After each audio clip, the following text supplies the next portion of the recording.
uko na vita imekukatatiza sana. Na ile vita ndio unatokea ng'ambo wa familia yako.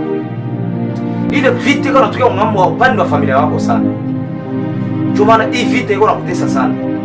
Na hii vita iko inatokea na mama yako mzazi. Ndio kukutesa hivi. Ndio kuleta hii vita yote ukose hata safari kupata mikono yako. Ndio kukutesa hivi. Na kazi inakuishia kwa ng'ambo wa mamako. Ndio kupigana hii vita hii. Ndio maana unaona matatizo yanakutokea.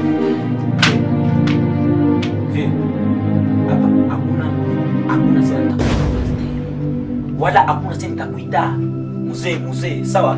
Sikiona vile sikini. Kaka nisema.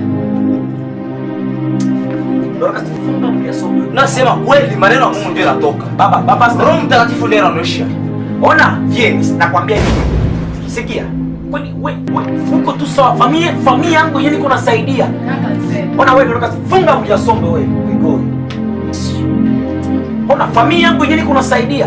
Sawa? Familia yangu nitumainia mie. Sawa, mimi ndio mikulu ya familia, mimi ndio kichwa ya familia. Kisha ufike sana familia yangu mimi inipikanisha ile vita. Unapotea njia. Hawezi kutambua. Uko mgiza.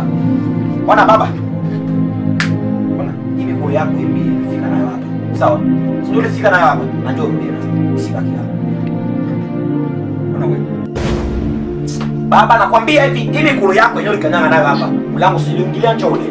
Na ule utoke. Usikusikie unasema wala zende. Toka. Baba toka kitu magara wewe. Toka. Ona. Nini? Ona upastera bali kutafuta sadaka hapa maisha. Kama makazi na mishinda unaenda kuchimba maoro nizeni kule Ona baba pastera. Mungu kuna shindo kutumika makazi mnakuwa kree makanisa tu. Sasa mtu mwenye kukree mabotike mwa barabara. Baba, nakwambia hivi.